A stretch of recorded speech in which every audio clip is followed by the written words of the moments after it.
Je ne sais pas comment c'est pour vous, si déjà naturellement vous aimez Noël ou vous aimez pas Noël. Et puis on peut aussi regarder et s'amuser que le fait d'aimer ou pas Noël vient naturellement nous ramener à notre enfance. Quand on n'aime pas Noël, généralement c'est qu'il s'est passé des choses dans notre enfance et que ces moments n'ont pas été peut-être roses, ces moments de Noël, mais au-delà de ça, c'est notre enfance n'a pas été si rose. Ça parle de notre enfant. J'avais envie de vous en parler parce que c'est quelque chose qui est vraiment présent en ce moment, je trouve, qui est assez fort, qui nous accompagne. Il y a vraiment cette présence et ces présences qui nous amènent à la douceur avec soi, donc qui nous amènent à ralentir naturellement, à s'offrir de la douceur, à s'offrir le temps. Mais aussi, nous sommes accompagnés, je trouve, en ce moment, par la présence et les êtres qui nous accompagnent à être vrais, à être dans notre vrai, à être dans notre vérité, à être dans notre justesse. Et bien souvent, les fêtes nous reconnectent à notre enfant intérieur, notre petit enfant intérieur, le vrai, l'âme en nous. Mais avant cet enfant intérieur, on doit dépasser l'enfant en nous. C'est-à-dire que pour descendre, toucher notre âme d'enfant, nous avons besoin de dépasser, si vous voulez, le masque de l'enfant en nous. Et dans ce masque, il y a effectivement nos blessures de l'enfance, et il y a aussi le rôle, la place que nous avons au sein même de notre famille. Parce que ce qui se passe à Noël, dans l'inconscient collectif, Noël, c'est la fête, on doit partager, on doit s'aimer les uns les autres, donc on doit aussi aimer toute notre famille, on doit de ce fait être joyeux, être content de se retrouver, mettre des beaux sourires. En réalité, bien souvent, ce qui se passe, c'est qu'on fait semblant. On fait semblant d'être heureux alors qu'on l'est peut-être pas. On fait parfois aussi semblant de faire un repas de famille parce qu'il faut le faire alors qu'on n'en a pas envie. Et surtout, la chose à laquelle on fait plus semblant, c'est à soi, dans ce moment-là.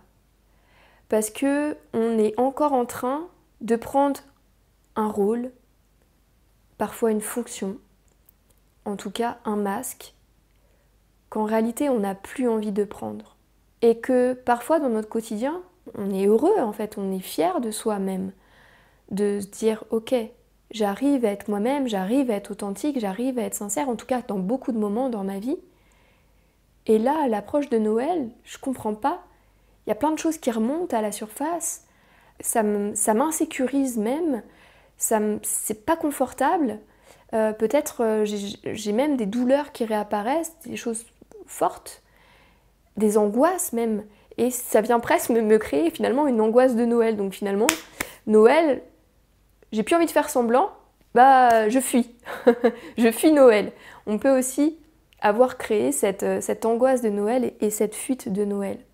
Et moi aujourd'hui j'avais envie de vous proposer autre chose, de vous demander véritablement qu'est-ce que vous avez vraiment envie de vivre cette année à Noël. Qu'est-ce qui est réellement pour vous le vrai sens de cette fête? J'avais envie de vous inviter à redonner un sens sacré à Noël.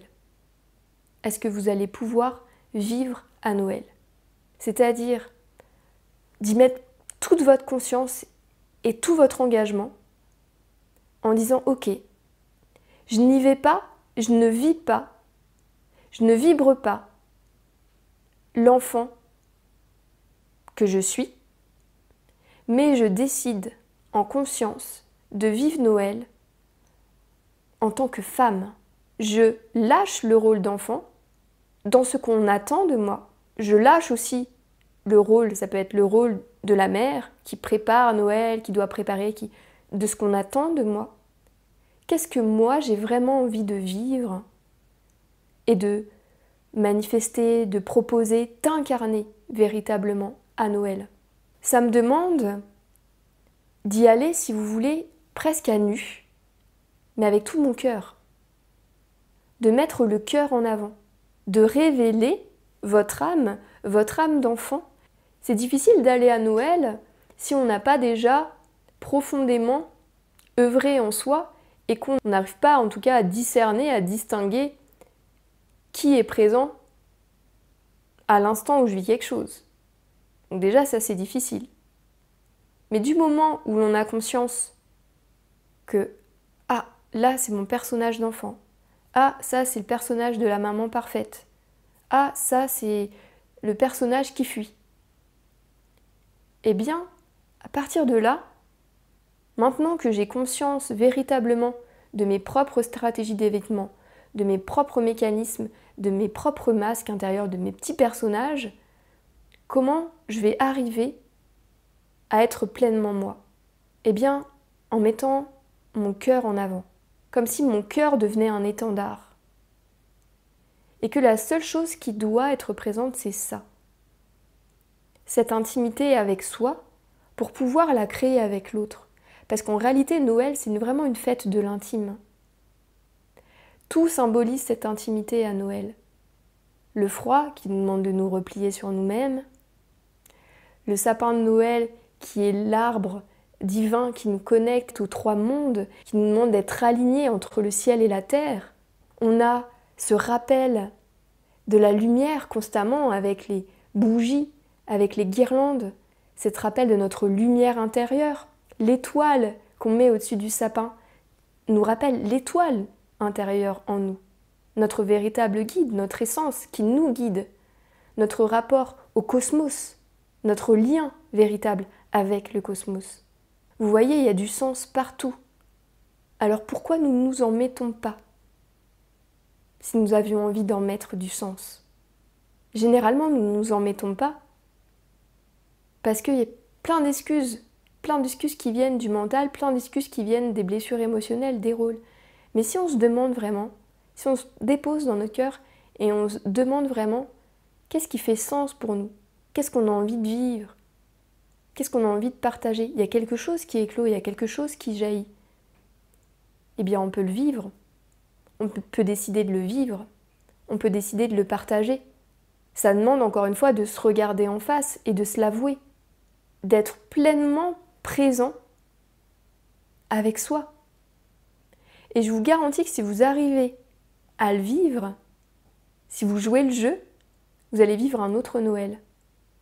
Toutes les choses qui vous font, entre guillemets, chier les années passées, toutes les choses qui viennent vous titiller, en fait, des années passées dans vos souvenirs, celles-là, pouf, elles vont disparaître.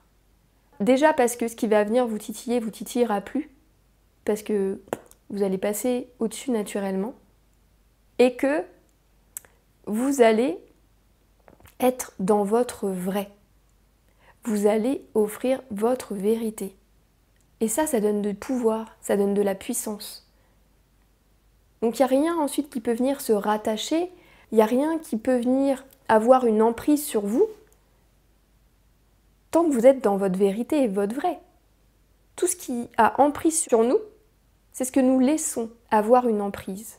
C'est-à-dire que nous laissons en place un schéma, un schème vibratoire, où l'autre personne peut venir se brancher sur nous et venir nous pomper notre énergie, venir nous réactiver, venir mettre son pouvoir sur nous.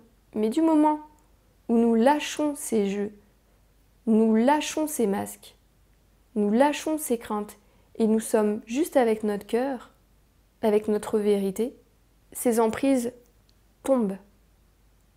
Elles sont plus possibles. Ces schémas n'existent plus. Ça n'a plus de prise. C'est comme si vous aviez retiré toutes les prises.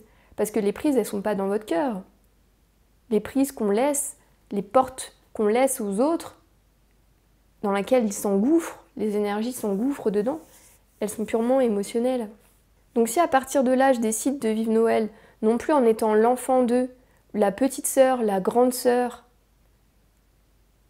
mais je décide simplement d'être moi en tant que femme, évoluer, changer, et d'accepter de me montrer telle que je suis, eh bien ces choses-là, ces emprises d'antan, s'écroulent. Et vous allez pouvoir changer véritablement votre manière d'être et donc de vivre ces fêtes de Noël.